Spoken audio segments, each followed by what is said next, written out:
الإنسان خلق هلوعا إذا مسه الشر جزوعا وإذا مسه الخير منوعا إلا المصلين الذين هم على صلاتهم دائمون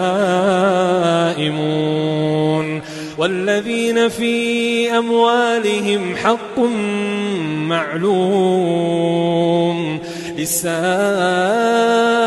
والمحروم والذين يصدقون بيوم الدين والذين هم من عذاب ربهم مشفقون إن عذاب ربهم غير مأمون والذين هم لفروجهم حافظون إلا على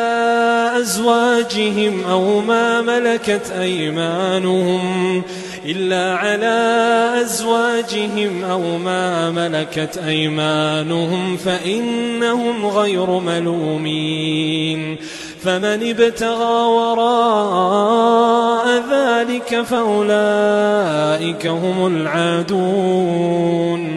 والذين هم لأماناتهم وعهدهم راعون والذين هم بشهاداتهم قائمون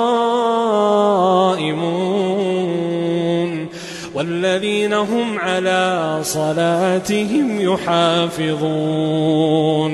أولئك في جنات